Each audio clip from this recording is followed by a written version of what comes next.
قصة مش عارف قلتها لكم، أنا حكيتها قريب بس مش فاكر فين. أب شيخ في البرية ومعروف طبعا بقداسته، واتهم ظلم إنه سرق إنجيل حد يعني من الشقاي، حط له إنجيل فقليته وقال الإنجيل بتاعي ضاع. القصة دي في البستان. حكموا عليه بمطنياته وما يخرجش وبتاع والكلام ده على الأب الشيخ اللي اتهم ظلم. فتلميذه عارف إنه أبوه الروحي ما عملش كده، عارف كده. قال له يا أبي مش تدافع عن نفسك، ليه قابلت كده؟ قال له يا ابني انت مش عارف حاجة. قال له ايه؟ قال له زمان وانا شاب صغير، عيل صغير، كان في حمار صاحبه ماشي بيه ومحمل خيار، خيارة وقعت منه فانا خدتها وكلتها، يعني سرقتها يعني بمعنى اصح. فربنا بيحاسبني على الخيارة اللي خدتها زمان. فقد يسمح الرب بالألم والضيقة علشان ينقي الإنسان. أعرف إنسان يعني كل ما يدخل في مشروع يفشل، وبعدين يقول لي يا أبونا أعمل إيه؟ قلت له بص بقول لك حاجة. قلت له نعم. قال لي نعم. قلت له أنت خطاياك بتاع الزمان دي كلها اعترفت بيها؟ قال لي لا. قلت له اقعد اعترف. طيب قعد يعترف ما يقرب من ساعة. بعد كده ربنا سدد ديونه وترأف عليه والدنيا هي ماشية. فعايز أقول ربنا يسمح بالضيقات والآلام عشان يفكرك بالقديم.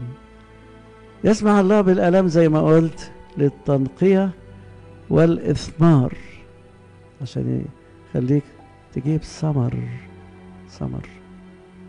في ملاخي آية بتقول لأنه مثل نار الممحص ومثل أشنان القصار، فيجلس ممحصا اللي هو ربنا ومنقيا للفضة، فينقي بني لاوي ويصفيهم كالذهب والفضة ليكونوا مقربين للرب تقدمة بالبر.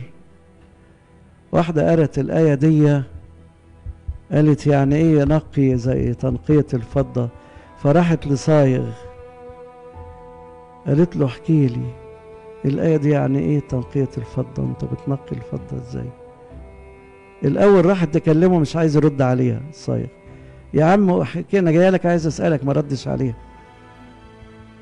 في الآخر لما خلص قال لها نعم.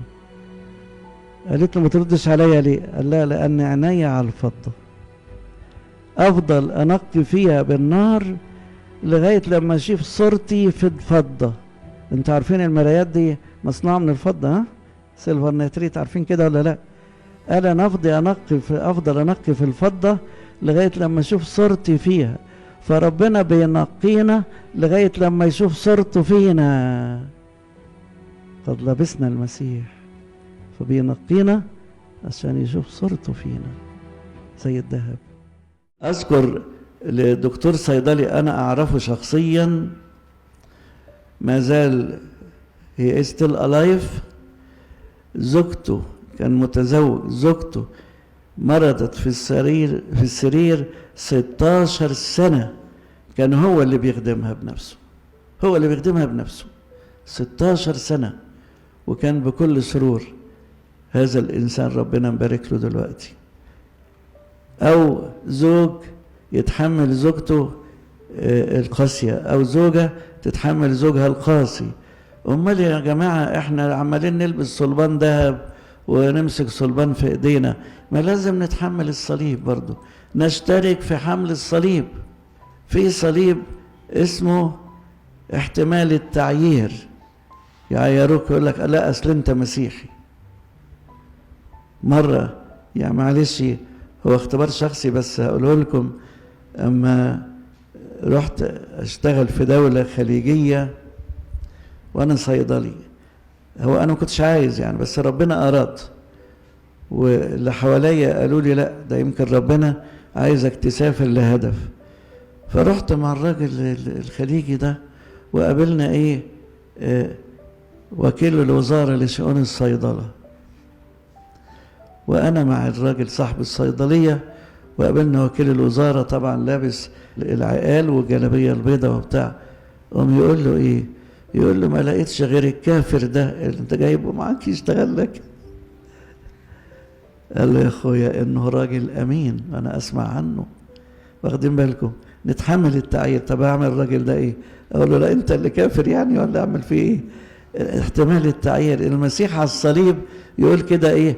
وكان اللصان يعيرانه. يعيرانه. اذكر قصة عملية لنقاش صنايعي بيشتغل في النقاشة، يقف على السلم يدهن الحيطان نقاش في بلد من بلاد الصعيد، يعني غالبا كانت سوهاج يعني. فراح لسيدنا الأسقف، مراته يعني بعيد عنكم جالها شلل، فراح لسيدنا الأسقف قال له يا سيدنا، قال له نعم، قال له أنا عايز تعمل لي طلاق لمراتي، أنا خلاص مش قادر أتحملها. قال له يا ابني مش أنت خدتها سليمة لازم تتحمل؟ قال له لا لازم تديني طلاق. قال له ما عندناش الكلام ده. قال له طب بص يا ابني، طب روح النهارده ويعني كام يوم كده وتعالى لي. سيدنا ده كان راجل بار وصلى من اجله، بص لقى النقاش ده جاي له يجري يا سيدنا ويبكي. يا سيدنا، قال له انا كنت غلطان خالص. قال له ليه؟ قال له انا حلمت حلم ان انا كنت واقف على سلم عالي وقعت من على السلم اتكسرت، ما بقتش تخدمني الا مراتي المريضه، ربنا مد ايده وشفاها وهي اللي بقت تخدمني. انا اسف يا سيدنا، فلازم ايه؟ ان كان احد يتبعني يصير لي تلميذا، ينكر نفسه ويحمل ايه؟ صليبه ويتبعني. امال بنقول احنا لابس الصليب ازاي يعني؟ قصة قريتها من كتاب أبرار معاصرين لأبونا المتنيح أبونا لؤى سيداروس. عندها 3 أولاد وساكنة في كوخ كده بره البلد وعلى قد حالها، تشتغل بس شغلها ما يغطيش. جه عليها وقت ما عندهاش فلوس خالص، العيال قاعدين معاها في الكوخ جعانين، يا ماما جعانين.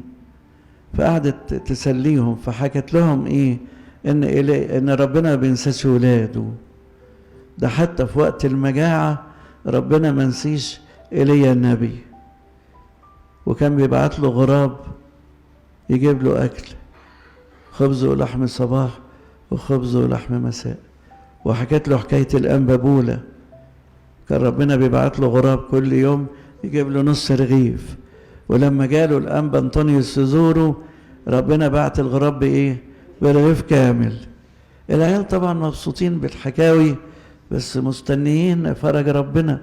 فالكبير فيهم خرج بره الكوخ وقعد على صخرة كده في عز الحر، وهو قاعد كده كان حاكم المدينة بيتمشى، لقى الواد ده قاعد في الشمس، يعني الشمس هتسلقه. قال له يا ابني انت قاعد كده ليه؟ قال له اصله مستني الغراب. قال له غراب ايه؟ قال له الغراب اللي بيجيب اكل. قال له ايه حكايه الغراب دي؟ الولد حكى حكايه الغراب لمين؟ للراجل ده او المسؤول، فتأثر. قال له يا ابني انت ومامتك انا مسؤول عنكم طول ما انتوا عايشين. فشوفوا يعني صليب الفقر والعوز، اقصد من القصه دي نتحمل صليب الفقر والعوز. برضو مرة واحد كان عايش لوحده متذمر خالص ومفيش اللي يخدمه، ويصلي يقول له يا رب صليبي تقيل صليبي تقيل.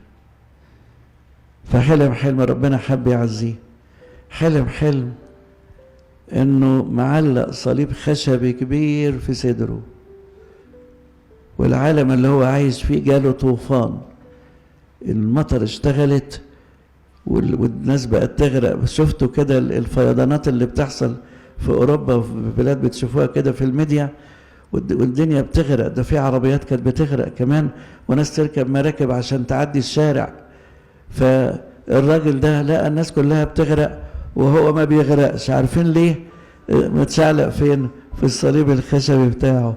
صحي من النوم قال له اشكرك يا رب على الصليب اللي انت عطيهوني، اتاري الصليب ده هو اللي بيحميني، اشكرك يا رب. شاب مسيحي مهندس بعد ما اتخرج قدم في كذا شركة ما يقبلوهوش، وفي الآخر قابله صاحبه قال له لسه ما اشتغلتش؟ قال له اه. قال له لا ده شركتنا عايزة مهندس وعايز تخصصك. فراح يمتحن، امتحنوه 3 انترفيو. في الآخر في آخر مقابلة واحد منهم جاب من الآخر اللي بيمتحنوه، قال له بص بصراحة أنت مناسب للعمل تماما، كل امتحاناتك اجتزتها بامتياز، بس فيك عيب واحد. قال له نعم. قالوا له تشيل الصليب اللي على ايدك. قال لهم الصليب ده ما يتشالش الا لو اتقطعت ايدي، لو جيت لكم بايد مقطوعه انفع للشغل. قالوا له اتفضل بالسلام. طب ربنا سابه؟ ابدا، ربنا ما يباتش مديون ابدا. يعني خلال شهر او 2 مش فاكر بالظبط، هذا الانسان ربنا بعت له شغلانه احسن من اللي هو كان يشتغلها. في صليب كمان اسمه صليب الدفاع عن الايمان. من اكثر القديسين اللي حملوا صليب الدفاع عن الايمان واتنفوا 4 مرات او 5؟ مين؟ القديس اثناسيوس الرسولي احتمل هذا الصليب. القديس يوحنا الحبيب اللي اتنفى بجزيرة بطمس من أجل الدفاع عن الإيمان. القديس ديسقورس اللي اتحمل الدفاع عن الإيمان، والإمبراطورة ضربته بقلم على وشه ونتفت شعر راسه. من ضمن اللي احتملوا الدفاع عن الإيمان صليب الدفاع عن الإيمان الأنبا صموئيل المعترف اللي ضربوه بقلم على وشه وعينه طارت. كل دي صلبان وتحملوها الآباء بشكر. في صليب اسمه صليب الكرازة. بولس الرسول من أجل الكرازة باسم المسيح وقال له من أجلك نمات طول النهار. اتجلد 5 مرات واتجرجر على الأرض وضربوه لما ب39 جلدة وفكروا انه مات. فاسمه صليب الكرازة. في صليب اسمه صليب مشاركة الآخرين في ألمهم أو في ضيقتهم أو في أمراضهم. بعيد عنكم يعني ناس كتير بيغسلوا كده ما عندهمش عربيات. لو حضرتك أو حضرتك عندك عربية وعندك وقت ممكن تاخدي المريض الكلى ده بيغسل 2 أو 3 في الأسبوع ومش لاقي فلوس التاكس اللي يروح بيها. انت ممكن لو بتوصله للمستشفى انت بتشارك في حمل الصليب. صليب احتمال صليب الآخرين زي سمعان القيرواني لما المسيح حملوه الصليب وكان تقيل جدا، تقريبا كان وزنه 70-80 كيلو، والمسيح مش قادر، لقوا قيروانيا خارج خلوه يشارك المسيح في ايه؟ في حمل الصليب. اللي بيتحمل صليب الآخرين يشبه مين؟ يشبه سمعان القيرواني. صليب الكرازة. صليب الكرازة اتحمله معلمنا بطرس الرسول من أجل إيمانه في أيام نيرون. طلب إنه طبعا هم كانوا هيصلبوه، فطلب إنه يتصلب منكس الرأس. قال أنا ما استاهلش أتصلب على الصليب زي سيدي يسوع المسيح. قلت لكم إن الصليب في أسرار الكنيسة جميعا. أبونا المتنيح أبونا بشوي كامل يقول لنا من اختباره لما جاله الكانسر سماه مرض الفردوس، هو اللي سماه الاسم ده. يقول كده نفس بلا صليب كعروس بلا عريس. تصوروا هنا في إكليل فرح والعروسة موجودة مفيش عريس. ايه رأيكم في الإكليل ده؟ ده إكليل ده ولا نكد؟ نفس بلا صليب كعروس بلا عريس، وكل واحد له صليبه الخاص. إذا تذمر يبقى هو مش بيشارك المسيح في إيه؟ في حمل الصليب. لما ترفض الخطية وشهوتها فأنت تشترك في حمل الصليب. لما تصوم أصوام الكنيسة أنت بتشترك في حمل الصليب وتقول مع المسيح صلبت. أنت بتصلب ذاتك وشهواتك. واخدين بالكم؟ لما بتحتمل الظلم من أجل المسيح فأنت بتشترك في حمل الصليب.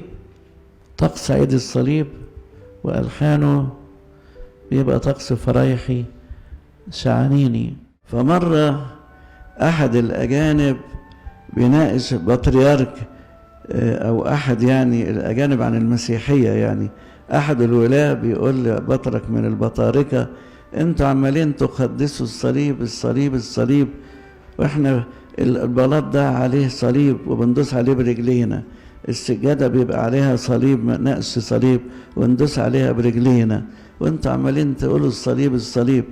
قال له: يا حبيبي انت مش فاهم حاجة. قال له: ايه؟ قال له: في 3 صلبان، صليب ينداس وصليب ينباس وصليب يتحط على الراس. الله، صليب ينداس اللي هو صليب مين؟ اللص اليسار اللي كان بيعاير المسيح، وصليب ينباس صليب اللص اليمين برضه اللي هو آمن بالسيد المسيح على الصليب، وصليب يتحط على الراس اللي هو ايه؟ اللي هو صليب المسيح. واخدين بالكم؟ عشان كده صليبنا بنستخدمه في كل أسرار الكنيسة، ما فيش سر من أسرار الكنيسة إلا وبنستخدم فيه ايه؟ بركة ايه؟ الصليب. سر التوبة والاعتراف، أنا أقدم توبة عن خطاياي وعن ضعفاتي زي ما المسيح قال للكهنوت، قال لهم: من غفرتم لهم خطاياهم ايه؟ غفرت لهم، ومن أمسكتم عليه أمسكت. بعد ما أنا بعترف عند أبويا أب اعترافي بنروح واقفين، ويروح أبونا حاطط الصليب على راسي ويقول لي إيه؟ يقول كده: طهروا باركوا حللوا، وينفخ نفخة إيه؟ الروح القدس. يبقى اللي سامحني وغفر لي مش أبونا، لا، الصليب المقدس، بركة الصليب والروح القدس اللي حالل جوه مين؟ جوه الأب الكاهن. في سر التوبة والاعتراف. في سر المعمودية، مية المعمودية دي غير المية اللي عند حضراتكم في البانيو في البيت ولا في الجاكوزي والحاجات دي، لا، دي مية مقدسة يتصلى عليها قداس اسمه قداس المعمودية، وبعدين بنحط عليها ميرون مقدس. الميرون ده متاخد من الأطياب اللي كانت على جسد السيد المسيح، ونحط الميرون كده بطريقة ايه؟ صليب. فهذا الميرون يقدس مية المعمودية. عشان كده لو سيدة فاضلة بتعمد ابنها أو حفيدها تحط ميات ايدها في المية، يقول لها: لا، اوعي تحط ايدك. ليه؟ المية دي ايه؟ مقدسة. اللي يحط ايده فيها مين؟ أبونا أو الطفل اللي هيتعمد. يبقى في سر المعمودية بالصليب نستخدم الصليب. في سر الميرون بقى حدث ولا حرج، 36 رسمة بالميرون بزيت الميرون يترسم على الجبهة، على الحواس ومخارج الإنسان، يترسم على القلب، على الجبهة عشان ربنا يقدس الأفكار، على الإيدين يقدس الأعمال، على الرجلين يقدس الخطوات، على الصدر يقدس النيات، على الرجلين يقدس الأقدام المبشرين بالسلام. يصير الإنسان كله هيكل لله وروح الله ساكن فيه. أدي سر الميرون. في سر التناول يبدأ أبونا القداس ألايسون يماس ويرشم نفسه بالصليب ويفتح الستر، وبعدين نيجي في التقديس يروح أبونا يصلي صلاة حلول الروح القدس. لما الشماس يقول: اسجدوا لله بخوف ورعدة، كلنا نروح ساجدين. ليه؟ الروح القدس هيحل، وابونا يسجد قدام المسبح زيكم، وبعدين يروح قايم ويرشم على القربانة اللي اختارها من الحمل عشان تصير جسد، يرشم 3 صلبان، يصلي صلاة سرية يقول: نسألك أيها المسيح إلهنا أن يحل روحك القدوس علينا وعلى هذه القرابين. يروح قايم ويرشم كده: وهذا الخبز يجعله جسدا مقدسا له. المعلم وانتوا تقولوا نؤمن، يروح ساجد تاني ويقوم على الكاس: وهذه الكأس أيضا دما كريما للعهد الجديد الذي له نؤمن. يبقى في سر التناول اللي هو إفخارستية أبونا بإيده بالصليب كده يرشم الصليب على الجسد وعلى الدم أو على الخبز وعلى الخمر. طيب سر التناول، طب سر إيه تاني؟ سر الزيجة. بعد ما يصلي الصلوات والتقديس والطقس كله بيجي بقى إيه؟ يروح يلمس راس العريس وراس العروس كده، لازم يتلمسوا عشان يصيروا واحد. وبالصليب يرشم أبونا على راس الاتنين: كللهما بالمجد والكرامة أيها الآب، آمين آمين. باركهما أيها الابن الوحيد، آمين آمين. بالصليب قدسهما أيها الروح القدس، آمين. يتهللوا بقى المرتلين والشمامسة والشعب. أقول للعروسين أنتوا كده اتجوزتوا بقى، اقعدوا لما أقول لكم الوصايا، ونبتدي نقول لهم وصية العريس ووصية العروس، ونختم الإكليل في سر الإفخارستية الصليب، في سر الزيجة الصليب، في سر مسحة المرضى الصليب. بنصلي اللي هو القنديل سواء في الكنيسة أو في بيت المريض، نحط 7 فتايل يتحطوا على هيئة صليب كده، وبعدين أبونا في كل ما يصلي يرشم بالصليب على الزيت وعلى المية. صلاة التبريك نفس الحكاية، أما يدهن المريض يدهنه بصبعه كده بالصليب، سر مسحة المرضى. في سر الكهنوت اللي هو سر الأسرار، قداسة البابا أو سيدنا الأسقف يده فيها الصليب ويحطها على درجات الكهنوت سواء شمامسة أو أسقف أو بطرك، يحط الصليب على راسه كده ويرشمه بالصليب. فعلامة الصليب في كل أسرار الكنيسة، كل أسرار الكنيسة. عشان كده زي معلمنا بولس الرسول يقول لنا إن كلمة الصليب عند الهالكين جهالة، أما عندنا نحن المخلصين فهي قوة الله. استخدامه في العبادة يقول لنا الآباء منذ فجر المسيحية بدأ استخدام الصليب في حياة المسيح اليومية وفي العبادة الكنسية، وذلك لأنه كان يليق بالمسيحيين أن يعلموا العالم أن هذه العلامة التي كانت للعار، لأن كان اللي يتصلب على الصليب كان عار، يقول لك ملعون من علق على خشبة، فكان بيقولوا عليه أنه ملعون، وبالنسبة للي بيتصلب كان عار. وقد صار رمزا للغلبة والانتصار، لذلك معلمنا بولس قال: أما أنا فحاشا لي أن أفتخر إلا بإيه؟ بصليب ربنا يسوع المسيح. أحيانا أنا لا أدين يعني، بس أحيانا ألاقي أب كاهن مثلا في مكان ما أو في مصيف أو كده ومش لابس الصليب، أقول لا، ما يصحش الكلام ده. أنا أزعل يعني بيني وبين نفسي، لازم إيه؟ الصليب، لازم الصليب. واعتادت الكنائس أن تضع الصليب تنقشه على الحائط المواجه للمصلين فيتعرفوا به على اتجاه الشرق. يعني الهيكل كده في الشرق، يبقى في الشرق لازم نحط ايه؟ صليب، ونحط بقى أيقونة العشر الرباني والتلاميذ وكده، لكن فوق الكل في ايه؟ في علامة الصليب. جرس الكنيسة المنارة بتاع الجرس علامة ايه؟ علامة الصليب. النهاردة بنحطها مضيئة، نشكر ربنا على الأيام اللي احنا فيها. أمر الرسل ده في الدسقلية اللي هي ايه؟ قوانين الرسل، أمروا المؤمنين أن يرسموا علامة الصليب على جباههم كل حين بإيمان ليهرب الشيطان، ليهرب الشيطان. العلامة ترتليان برضو ده من علماء القرن الثاني والثالث، يقول لك في كل تصرفاتنا، شوفوا بقى الكلام ده، في دخولنا وخروجنا، قبل أن نرتدي ملابسنا، قبل الاستحمام، عند إضاءة المصابيح في العشاء، عند الرقاد بالليل، عندما نجلس للقراءة، في كل تصرفات حياتنا اليومية نرسم الصليب على جبهنا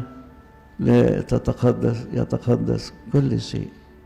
وجدت مخطوطة في القرن الثاني الميلادي مكتوب عليها: يا صليب المسيح طهرني أطردك أيها الشيطان.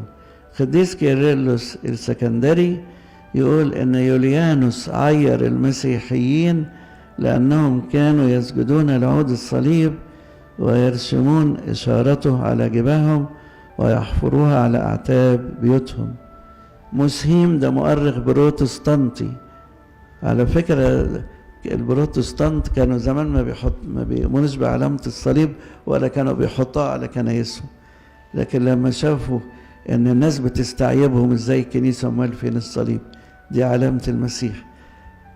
المؤرخ بقى بتاعهم ده البروتستانتي يتكلم عن الكنيسة، قال انهم كانوا يرسمون الصليب على المعمدين ويمسحونهم وظنوا ان في رسم الصليب قوة فعالة. مش ظنوا، لا ده اكيد ضد كل نوع من الشر، ولا سيما ضد حيل الارواح الشريرة، ولهذا لم يشرع احد في عمل شيء له بدون ان يرسم الصليب. طبعا بنرسم الصليب ونكرمه، زي يعني عارفين زي ايه، اي دولة ليها علم مش كده؟ العلم ده يتحط على كل السفارات بتاعتنا في العالم كله. احترام العلم بتاعنا على السفارة يعتبر احترام لمين؟ لمصر. فبرضو احنا لما بنحترم الصليب بنحترم صاحب الصليب اللي هو مين؟ السيد المسيح له المجد. قصة أخرى لتاجر من سوريا، قصة عملية برضو فعلية. هذا التاجر كان أصيب بعيد عنكم في كانسر في العظام في رجل من الأرجل، يعني زي ما يقولوا إيه باللفظ الدارج العظام سوست يعني. وحاول يتعالج في سوريا ما فيش فايدة، قالوا له لا ده في مصر هيعالجوك كويس. واحد منهم قال له رجلك دي لازم تتبتر قبل ما يجي مصر، يعني رجلك لازم ايه؟ تتبتر، ويستحسن تسافر مصر، حتى لو اقول لك تتبتر يبقى تتبتر في مصر احسن. الراجل ركب وجه مصر، كان راجل ثري مبسوط، وركب عربية مستنياه وجاي كده. كان زمان من هنا للمطار كان صحراء، ما كانش زي دلوقتي كده يعني. كانت مصر الجديدة دي آخرها روكسي، بعد كده كل دي صحراء. وهو راكب العربية لقى يا عيني واحد عربية خبطاه ومتدهول في الطريق وعريان متبهدل ميت. عربية خبطته وسابته ومشي. الراجل سايب عليه حاله، قال يا حرام الميت ده ملوش حد، متبهدل كده ومكشوف كده، حاجة لازم استره. فراح موقف العربية اللي راكب فيها، كان لابس عباية كده، راح فاكك العباية بتاعته وراح مغطي الميت ده. وجه هنا يتعالج، برضه الطبيب قال له لا يعني لازم باتر رجلك. فقعد يبكي. بعدين بالليل جاله واحد قال له انت مين يا عم؟ قال له انا الميت اللي سترتني. قال له عايز ايه؟ قال له انا جاي ابشرك رجلك مش هتتقطع ابدا لانك سترتني وربنا بعتني ليك. مش مصدق الكلام ده. ايه ده؟ انا في حلم ولا في حلم؟ صحي الصبح الاطباء استدعوه، قالوا من اللائق ان احنا نعمل له اشاعات بقى تاني وبتاع، لقى رجله سليمه 100%. النعمه بتاتي بسبب مساكين او ناس فقراء انقذتهم، ناس كانوا في ضيقه. طوبى لمن يتعطف على المسكين والفقير في يوم الشر ينجيه الرب. شاب حلو قوي كان بيعترف عندي، كان تقي، كان مهندس، سافر يشتغل في الجزائر، قعد سنين، انسان تقي وحلو خالص. انسوه دلوقتي شويه. وبعدين مره قريت في الاهرام ان طائره من الجزائر سقطت، معرفش اللي منكم كان بيتابع الاخبار، واتحطمت وبتاع. بس العجيب ان في شاب نزل من الطياره مربوط بالكرسي ونزل في الرمل ونزل صاحي. بقى تستعجب، ده مين ده؟ اللي امه ده عياله دي ولا اللي ايه ده؟ ايه ده اللي ينزل صاحي من الطياره ده ازاي يعني؟ فخدت الخبر وقريته خلاص. وبعدين رايح افتقد أسرة هنا قدام المحكمة، رايح افتقدها، وبصيت لقيته نازل من العمارة واحد قال اسم الصليب، اسم الصليب، معلش انا اقول اسمه، كان اسمه جوزيف. انت جوزيف؟ قال لي اه انا يا ابونا اللي وقعت من الطيارة بالكرسي ونزلت سليم. النعمة حفظته. النعمة ايه؟ حفظته. طوبى لمن يتعطف على المسكين والفقير. مرة شيخ ياباني، القصة دي حدثت فعلا سنة 1896. تعرفين اليابان جزر، والبيوت اللي بتتبني في اليابان دورين أو 3 مش أكتر من كده. ليه؟ لأن اليابان معرضة للزلازل، فلما يبنوا عمارات عالية قوي ممكن تقع يعني. فشيخ ومعاه حفيده عايش معاه، نازلين على شاطئ من أحد الشواطئ بتاعت اليابان. فالشيخ عنده حكمة وفاهم جدا ايه اللي بيحصل في الطبيعة عندهم. فالشيخ حس بزلزال شديد والطفل بتاعه معاه زلزال. هو عارف ان لما يحصل زلزال شديد يحصل مد وجزر في المحيط. انتوا عارفين زي راس صدر فيها المد والجزر كده، الامواج تعلى تعلى تعلى وممكن تغطي الشاطئ. احنا رحنا مرة شواطئ قالوا المية كانت لغاية هنا. فالشيخ ده وهو وحفيده رايحين البلاج البيتش، لقى زلزال، حس بيه، شاف من بعيد في امواج جايه، فطلع يجري. البيت بتاعه كان على تبة عالية، يلا يا ابني يلا نجري. طلع يجروا لغاية لما وصلوا لتبة عالية، فراح مولع في البيت بتاعه. فالطفل فكر جده حصل له حاجة يعني. والناس اللي على البيت شافوا النار، طلع يجروا قالوا الراجل ده جرى له ايه، ده مولع في البيت بتاعه. طلع يجروا يطفوا له البيت، هم يطفوا هو يولعوا تاني. يجي الناس الباقيين اللي على البيت يطفوا يولعوا تاني. وبعدين لغاية لما كل اللي على البيت طلعوا فوق على التبة. فلما طلعوا فوق على التبة قال لهم بصوا وراكم كده، بصوا لقى البيوت كلها غرقت مية. يبقى هذا الرجل العجوز ده كان بيعمل ايه؟ كان فدى كل الناس اللي كانت الامواج هتغرقهم وتموتهم، وضحى بايه؟ بالبيت بتاعه، فداهم. نقدر نقول الكلمة دي، فداهم. على الصليب تحققت العدل مع الرحمة. العدل ان الانسان يموت، المسيح مات عنا. الرحمة ان الله يفدينا، المسيح فدانا. موضوع الفداء ده موضوع كبير. يعني ايه فدانا؟ فدانا جاية من فدية. زي ايه مثلا؟ يعني في دول الخليج لو حد قتل حد لازم يتقتل، حتى هنا دلوقتي. بس في دول الخليج يقول لك ايه؟ يدفع فدية وما يتحكمش عليه بالموت.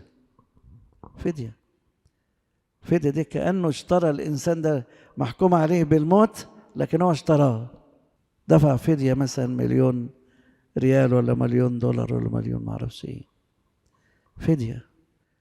حد بيفدي التاني. الفادي غير محدود، اشترانا بدمه. دمه ده غالي. ازاي بقى؟ بتصور كده. يعني قريت قصة في بريطانيا عشان يكتشفوا دواء لسرطان معين، صرفوا الملايين من الجنيهات الاسترليني عشان يكتشفوا دواء يعالج السرطان. فأم كان عندها طفل مصاب بمرض السرطان، فالأطباء ادوله أول جرعة من الدواء ده. الابن شوفيه. فالأم بتقول لهم طب أنتوا عايزين مني كام؟ قالوا لها كام؟ ده احنا لو عايزين منك هتدفعي الملايين من الدولارات أو من الجنيهات الاسترليني. فادوها العلاج بالمجاني. احنا خدنا خلاص مجاني، بس تمنه ايه؟ تمنه دم المسيح، دم الله اللي تجسد من اجلنا. هو ده الفداء. في اسرتين ساكنين في دور واحد، أسرة مسيحية وأسرة غير مسيحية، بس الأسرة الغير مسيحية أسرة طيبة ويحبوا دايما الست العذراء، وكل سنة يصوموا صوم الست العذراء. طبعا بما انهم ما عرفوش التاريخ بتاعنا، فكان لازم ان اخواتنا المسيحيين ينبهوا الاسره اللي جنبيهم جيرانهم، يقولوا لهم صوم العذراء مثلا الاسبوع الجاي، او صوم العذراء يوم كذا اغسطس مثلا يعني. المهم في سنه من السنين كان حصل خلاف بين الاسرتين، فالاسره المسيحيه عدو الخير بيحارب، قالوا مش هنقول لهم صوم العذراء امتى، فما قالوش لاخواتنا صوم العذراء امتى عشان يصوموه. تيجي الست العذراء قبل الصيام بيوم تظهر للمرأة الغير مسيحية وتقول لها قومي رفعي عشان الصوم بتاعي بعد بكره. ايه رأيكم بقى؟ لأن الست العذراء تظهر وتقول لهم قومي عشان ترفعوا. حاجة جميلة يعني إذا صومهم مقبول، نشكر الله. الكنيسة بتحتفل بالست العذراء بأعيادها، أي قديس أي شهيد بنحتفل بنياحته أو استشهاده، ولو زودنا شوية يبقى في تكريس كنيسته، لو اتبنى على اسم كنيسة أو الكنيسة على اسمه بنحتفل بعيد تكريس الكنيسة. أما الست العذراء بقى شوفوا بقى الكنيسة بتحتفل بكم عيد من أعياد الست العذراء. أول حاجة عيد البشارة بميلادها، وده يوم 7 مصر لما ملاك الرب بشر يواقيم، احنا بنقول لها يا ابنة يواقيم مش كده؟ بشروا بميلاد ابنته اللي هي الست العذراء، وبشر حنة ونظرها للرب. يبقى أول عيد للعذراء عيد البشارة بميلادها. تاني عيد الميلاد بقى عيد ميلاد الست العذراء، وده في أول بشمس. عيد دخولها الهيكل ده 3 كياك، ده كان في الأسبوع الأول من شهر كياك، اليوم اللي دخلت فيه لتتعبد في الهيكل. 4 عيد مجيئها إلى مصر، لما جت العائلة المقدسة يوسف النجار والست العذراء والمسيح، قم خذ الصبي أمه واهرب إلى مصر، وده عيد مجيئها إلى مصر، يحق لنا نحتفل بيها مش كده ولا إيه؟ عيد نياحتها 21 طوبة، كل يوم 21 من الشهر القبطي بنحتفل بعيد نياحة الست العذراء، وبنصلي على مذبح الست العذراء. عيد صعود جسدها للسماء، إظهار صعودها بقى زي ما بقول لكم، اللي هو 16 مصر اللي بيوافق 22 أغسطس. عيد معجزتها حلة الحديد، عايزين تقروا السنكسار 21 باقونة، لما القديس متياس اتقبض عليه في مدينة بارتوس في نواحي انطاكيا واتحط في السجن، والتلاميذ قعدوا يصلوا من أجل بارتوس من أجل متياس، فربنا أصدر أمر بحل الحديد، يعني السلاسل الحديدية دي ساحت كلها، الأبواب الحديد ساحت، أي حاجة حديد زي كده ساح. فطبعا أفرج عن القديس متياس، فالحاكم استعجب جدا، فلما أفرج عن القديس متياس رجع كل شيء لأصله. ونفس اليوم ده اللي 21 باقونة بنسميه عيد العذراء حلة الحديد، وبنعيد ببناء أول كنيسة على اسمها في فيليبي اللي بنوها بولس وبرنابا. يعني العذراء بتحل الحديد، تحل الحديد، بس تشفع انت بيها وانت عندك ايمان. العذراء تمد ايديها وتحل الحديد. عيد ظهورها في الزيتون ده طبعا حاجة حديثة، واستمر الظهور سنوات، قعد ما اعرفش كام سنة تظهر الست العذراء. طبعا ممكن نضيف بقى عيد ظهورها في بابا دوبلو، كنيسة بابا دوبلو، عيد ظهورها في الوراق مش كده، عيد ظهورها في إدفو، كل دي ظهورات. عيد ظهورها في أسيوط. لذلك الكنيسة بتطوب الست العذراء. مرة واحد متعبد سكن في خيمة في الصحراء، وبعدين ناس من هيئة الآثار ملحدين كده بيلفوا في الجبل، فشافوا خيمة في الصخرة فوق الصخرة كده، فرحوا له لو واقف يصلي. بعد ما خلص قالوا له أنت لسه في الخرافات دي؟ أنت بتصلي لمين؟ قال لهم ربنا اللي خلق السماء والأرض. قال له أنت لسه في سوري يعني في الجهل اللي أنت فيه ده؟ قال لهم طب أنا هسألك سؤال.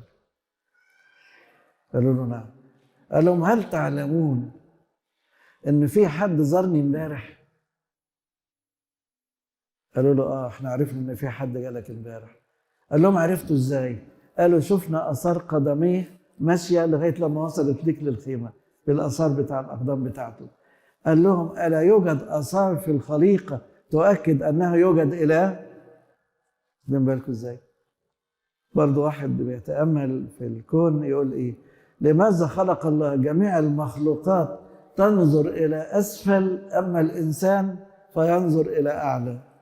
سوري يعني تلاقوا الحمار وشه للارض، الحصان وشه للارض، كل الحيوانات وشها ايه؟ للارض، لانها بتبحث عن اكلها الاعشاب والكلام ده. اما الانسان ربنا خلقه يبص فوق عشان يتامل السماء ويتامل كل المخلوقات. حيث الفلك الذي يمجد الله، وحيث الشمس التي تقوم بدورها لتعطي الدفء للانسان. مزمور الثامن في صلاة باكر، المفروض كلنا نكون بنصلي صلاة باكر. معلمنا داود النبي بيقول لنا ايه؟ اسمعوا المزمور ده جميل، شوفوا اوله وشوفوا اخره. اول المزمور: ايها الرب ربنا ما اعجب اسمك على الارض كلها، قد ارتفع عظم جلالك فوق السماوات. انا بتصور داود قدامه الغنم كده، وبعدين قاعد تحت شجرة والدنيا ضلمت عليه وشايف القمر والنجوم، فقاعد يتأمل. بتصوره كده، تصوره هو قاعد كده، فيقول لربنا كده: أيها الرب ربنا ما أعجب اسمك على الأرض كلها، لأنه قد ارتفع عظم جلالك فوق السماوات. لأني أرى السماوات أعمال يديك، القمر والنجوم أنت أسستها. من هو الإنسان حتى تذكره، وابن الإنسان حتى تفتقده؟ أنقذته خلينا على الملائكة، بالمجد والكرامة توجته، وعلى أعمال يديك أقمته. كل شيء أخضعت تحت قدمي، الغنم والبقر جميعا، وأيضا بهائم الحقل وطيور السماء وأسماك البحر السالكة في البحار. وبعدين ختام المزمور: أيها الرب ربنا ما أعجب اسمك في الأرض كلها. يبقى بداية المزمور زي إيه؟ نهاية المزمور، وكأنه بيقول لربنا: أنت يا رب الأول وأنت يا رب الآخر، أنت يا رب بدايتنا وأنت يا رب نهايتنا. أنا هو الأول والآخر والحي، وكنت ميتا وها أنا حي.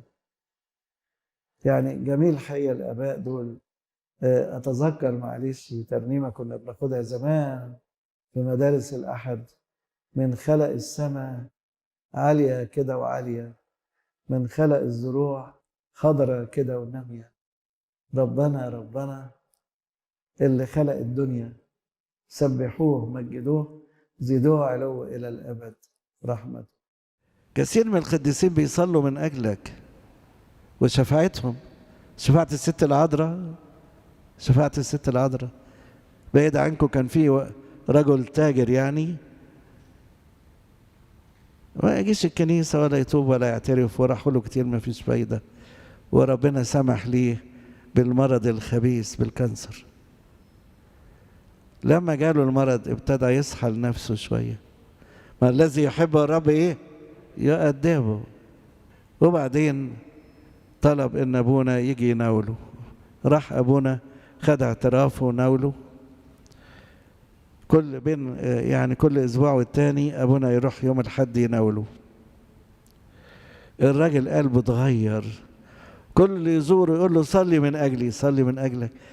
كان ابونا يقول له ما تيجي تصلي، يقول له يا عم انا كافي خلي شري، انا لا بزني ولا بقتل وانا في حالي وانا انا مش محتاج الكلام ده كله. ابتدى يقول للناس صلوا من اجلي، وبعدين ابتدى يصلي بالمزامير، ويجي عند قطع صلاة النوم: ايتها العذراء الطاهرة اذبلي ظلك السريع المعونة على عبدك. وعند ايه مفارقة نفسي من جسدي احضري عندي. هو عنده كانسر بقى وحاسس انه في الايام الاخيرة كان يصلي القطعة دي وهو يبكي بيبكي. ولمؤامرة الاعداء اهزمي ولابواب الجحيم اغلقي. وبعدين زوجته ناوية تروح لابونا، كانت متفق مع ابونا هيروح يناوله يوم الحد.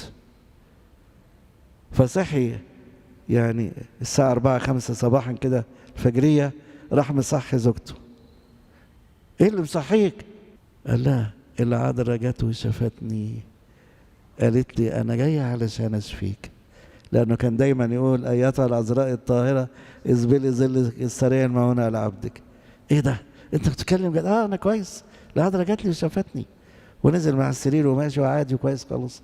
قالت له الله طب ده ابونا جاي يناولك. قال لها لا، ابونا جاي يناولني مين؟ ده انا اروح الكنيسه بنفسي وامشي على رجليا واروح لغايه الكنيسه وانا اللي اتناول. قالت له طب بس هلحق ابونا قبل ما يجي لك. فراحت لابونا عشان تلحقه. فابونا تصور ان مراته جايه تقول له ايه البقيه في حياتك يا ابونا فلان راح.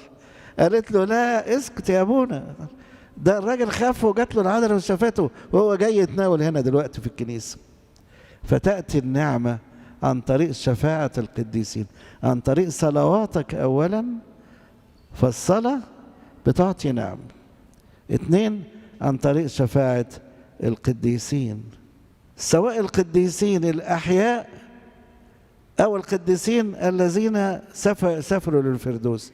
يعني هو في قديسين أحياء، في مسؤولين من ناس مسؤولين يصلوا لأجلك أيا كان هم.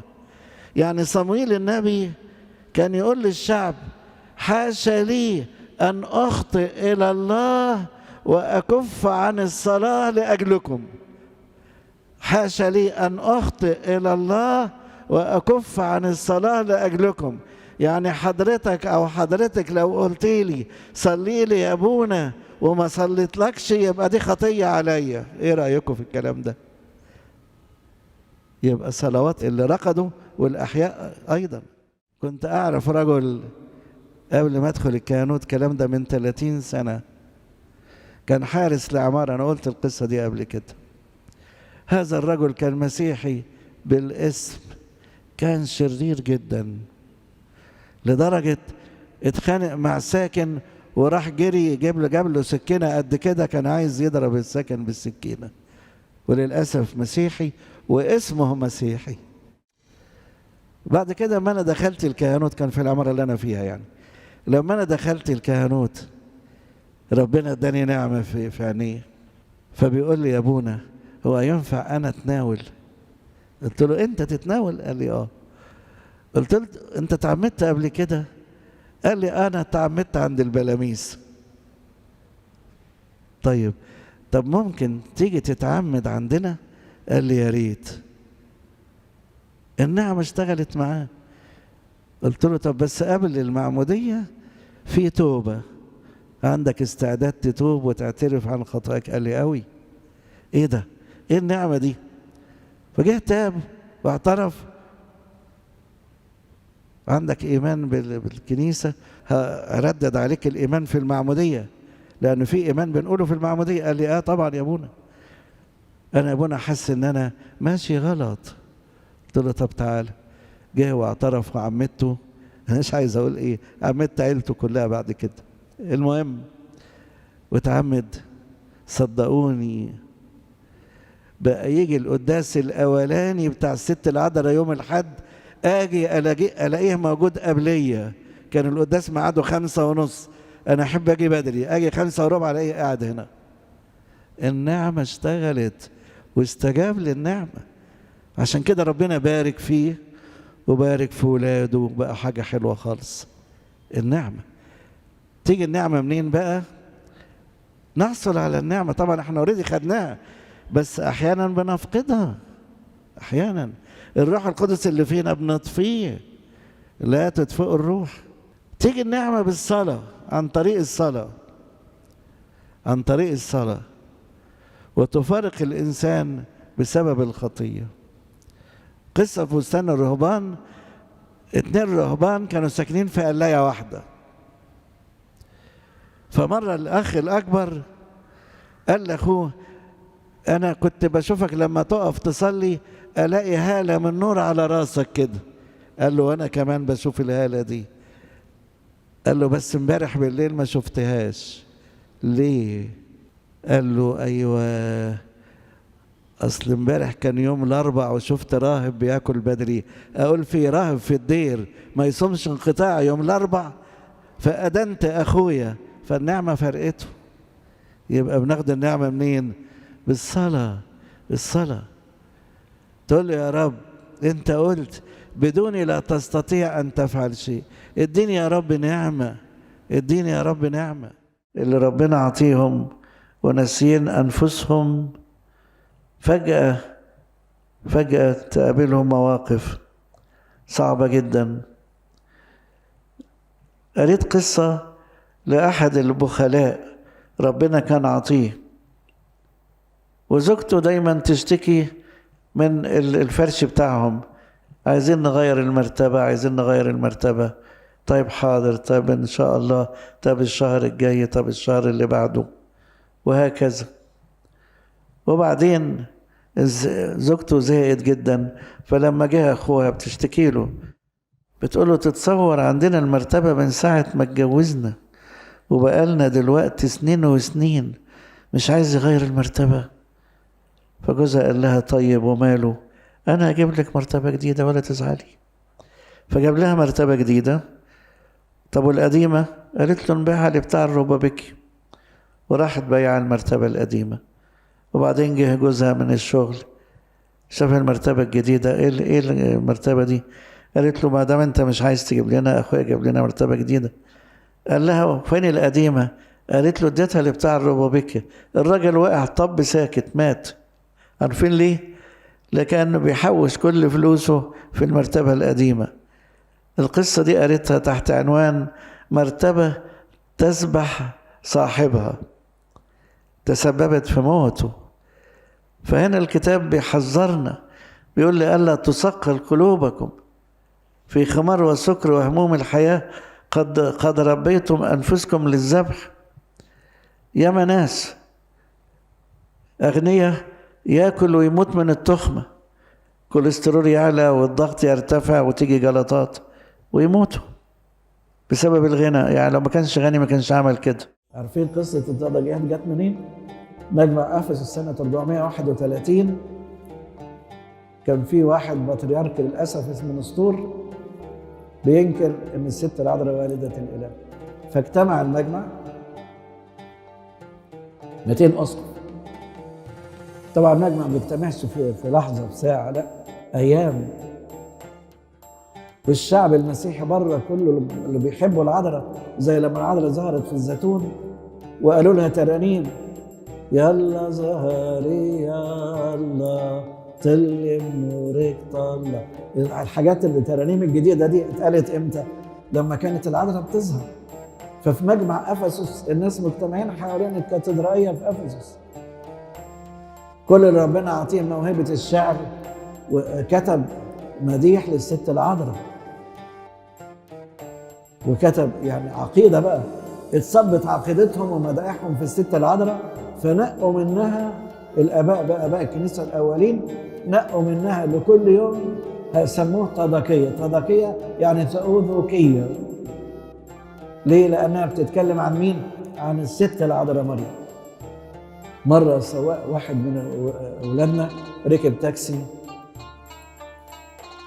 وصاحب التاكسي ما كانش مسيحي، حاطط يعني حاجات كده توري مش مسيحي، وبعدين حاطط صورة فتاة صغيرة كده قدامه على الطريق. فاللي راكب يسأل السواق بيقول له دي صورة مين دي؟ قال له صورة بنتي مريم. قال له الله، هو انتوا بتسموا مريم؟ قال له ازاي؟ هو انا اطول ان بنتي تبقى في طهر ونقاوة امنا مريم؟ ده احنا عندنا صورة باسم صورة مريم. شفتوا حتى غير المسيحيين بيطوبوا الست العذراء. المهم نزلوا، السواق راح قدام ميني ماركت صغير كده راح يشتري حاجة، وصاحبنا اللي راكب ده نزل برضه، فبيقول للراجل اللي بيبيع قال له معلش مشينا بسرعة بس أنا عايز أروح أحضر تسبيحة كياك. قال له إيه تسبيحة كياك دي؟ قال له بنطقه بالست العذراء مريم. قام واقف واحد غير أرثوذكسي، مسيحي بس غير أرثوذكسي، فبيقول له إيه يا أخويا أنتوا عمالين تعبدوا في الست العذراء؟ ما هي إلا علبة خدنا منها جوهرة وفزع. هو قال كده، والسواق الغير مسيحي راح نازل فيه إيه؟ قال له أنت بتكفر، ده عندنا في القرآن الست العذراء مريم ستنا مريم، يعني الغير مسيحي احترمها والمسيحي الغير أرثوذكسي لم يحترمها. مع احترامي لكل الطوائف، أنا بحكي وقائع. ذوقوا وانظروا ما أطيب الرب. أحد الآباء أنا أعرفهم بيعترف عنده أب كاهن بتول، ملوش كنيسة يعني، في أسقفية من الأسقفيات العامة يعني، والكاهن ده مريض وحالته حالة ويعني البركة اللي بياخدها قليلة جدا. فالأب الكاهن اللي هو بقى راح له يزوره، بصيت لقيته إيه، أصل أنا حضرت الواقع. بعد ما الكاهن المريض ده اعترف عند أبونا ده، فأبونا عايز يديله حاجة، راح مفضله المحفظة بتاعته في حجره. طب يا أبونا حد يجي لك؟ قال له ربنا يبعت. أبونا الغلبان ده مشي من هنا وربنا بعت أضعاف اللي كانوا في المحفظة، أضعاف. ذوقوا وانظروا ما أطيب الرب. جربوا أنفسكم هل أنتم في الإيمان. طوبى لمن يتعطف على الفقير والمسكين في يوم الشر ينجيه الرب. وطوبى للرحماء أنهم يرحمون. طبيب من القاهرة، ولكن كان متعين في قرية من القرى يروح فيها 3 أيام بس. القرية دي يركب أتوبيس لغاية لما يروح للمركز، ومن المركز يركب دابة، يركب يعني حمار يعني، يروح بها القرية دي أو العزبة. والراجل قابل ومبسوط، يقول حرام دول غلابة، لازم يعني أتكبر عليهم ليه؟ وما كنتش أنا ابن المسيح أقبل كده، مين اللي يقبل؟ المهم في يوم من الأيام خلص نبطشيته في المستشفى أو في العيادة بتاع العزبة الناس الغلابة، وعشان يوصل لمحطة الأتوبيس يركب حمار يروح. الأتوبيسات هناك كانت بالميعاد، يعني كل ساعتين لما يجي أتوبيس. هو حافظ المواعيد، ركب الحمار ورايح ظابط نفسه على الميعاد بتاع الأتوبيس اللي هيروح يركبه. مشي الحمار شوية ولقوا 4 رجالة شايلين واحد عنده مغص بيتلوى. راح نازل من على الحمار وراجع يروح ايه العيادة عشان يكشف على الراجل يديله علاج. تمرجية هناك، يا دكتور الأتوبيس هيفوتك، احنا هنعالجه، احنا نديله حقنة مغص. قال لهم لا، انا ما اقدرش اسيبه. كان ميعاد الأتوبيس ايه؟ فات. وهو ماشي بالدبة قبل ما يوصل لمحطة الأتوبيس الثاني ده، لقى الأتوبيس الأولاني اللي كان هيركبه واقع في الترعة الإبراهيمية وبيطلعوا الجثث. يعني هو لو كان ركب فيه كان راح مع اللي راح. طوبى للرحماء لأنهم إيه؟ يرحمون. كان في واحد في غيط العنب، وغيط العنب دي منطقة في اسكندرية يعني شعبية شوية وفقيرة، ملوش دخل. فقال أعمل إيه؟ أجر عربية زي العربيات الكارو اللي بيبيعوا عليها البرتقان والسفندي والحراتي والحاجات دي، وقال أبيع شوية بقول، فول وعدس والكلام ده، ويكسب. يقول أبونا يكسب يعني قروش قليلة. زمان كان القرش ليه معنى يعني. وياخد العشور يروح يديها لأبونا لوقا أو لأبونا بشوي، أبونا بشوي كامل، وربنا يبارك له. كل ما يدفع العشور ربنا يرزقه أكتر، يدفع العشور يرزقه أكتر، لغاية لما ربنا يعني إن لم أفتح لكم قوى السماء، ربنا بعت له محل، يبقى محل إيه؟ غلال، يعني زي علاف كده بلفظ الأيام دي. بقى عنده محل يشتغل ويروح لأبونا يقول له يا أبونا افتح حجرك افتح حجرك. زمان كان الفلوس تتحط في كيس كده زمان، فاكرين الموضة دي بتاع زمان؟ يروح مفضي الكيس في حجر ابونا. ايه ده كله يا عم؟ كان اسمه ابو بشر. ايه ده كله يا عم بشر؟ يقول دول عاشور يا ابونا، العاشور حق ربنا. وبعدين مرة ابونا بشوي كامل راح يزوره في المحل، قعد عنده يعني مثلا نقوله بتاع نص ساعة كده. فطول ما هو قاعد عند الراجل ده الناس رايحة جاية، ادينا يا عم بشرى شوية رز، حاضر، يديله قرطاس رز. ادينا يا عم بشرى شوية فول، حاضر، اديله. الله. وابونا قاعد بيستعجب، فبيقول له عم ابو بشرى ده، يا عم ابو بشرى انت عمال تدي للناس اللي محتاج واللي مش محتاج. قال له لا، مين قال الكلام ده؟ قال له امال ايه؟ قال له انا بدي المحتاج بس. قال له طب الناس دي انت عارفها؟ قال له لا ما اعرفهاش. قال له امال عرفت انهم محتاجين ازاي؟ قال له بص يا ابونا، انا اصحى الصبح اصلي قانون الصلاه بتاعي والمزامير بتاعتي، واقول له يا رب رزقي عليك يا رب، ارجوك يا رب ما تبعتليش النصابين، ابعت لي المحتاجين بس، وربنا بيستجيب. مره من المرات حصل ازمه، مش عايز اقول زي الايام دي، والرز بقى غالي جدا ومش متوفر، والفول وهكذا، واحنا داخلين على صيام كبير. راح لابونا بشوي كامل يقول له يا ابونا مش عايز حاجات لاخوة الرب. قال له انت عرفت ازاي ان احنا عايزين؟ قال له اكيد طبعا داخلين على الصيام. قال له تشوف يا عم ابو بشرى، تاني يوم بعت له عربية محملة 40 شوال رز وفول. اعطوا تعطوا كيلا ملبدا مهزوزا يعطونا في خزائنكم. جربوا أنفسكم هل أنتم في الإيمان؟ أذكر قصة كتبها قدس أبونا تدرس يعقوب في كتاب قصص قصيرة تحت عنوان خايف على نفسي من الغنى. أبونا تدرس خدم كتير في المهجر، ففي كاليفورنيا واحد قابله قال له يا ابونا مش فاكرني انا من اسكندريه؟ قال له يا ابني انت ابننا يعني. قال له يا ابونا انا اتقابلت معاك هنا من 20 سنه، كنت لسه جاي من مصر، تعال شوف ربنا عطيني ايه، لازم تزورني في البيت بتاعي. قال له حاضر. راح ابونا زاره في البيت، قال له شفت يا ابونا الغنى والبركه اللي ربنا عطاهاني؟ راح لقاها يسكن في قصر كبير ومعمول بالرخام وفي حمامات سباحة. فابونا قال له يا ابني أنا بشكر ربنا إنه باركك كده. قال له عارف يا ابونا إيه سر البركة بتاعتي؟ قال له إيه؟ قال له أول ما جيت هنا من 20 سنة أخدت على نفسي عهد إن أي دولار يخش لي لازم أدفع العشور بتاعته، لازم أدفع العشور. وبعدين ما انا جاي زي ما تقولوا ايه، جاي كده لله يا الله كما خلقتني، يعني جاي ما عندوش حاجه من مصر. المهم ابتدى يشتغل في اعمال بسيطه، وقبل انه يشتغل في اعمال ربما لا تتناسب اجتماعيا معاه.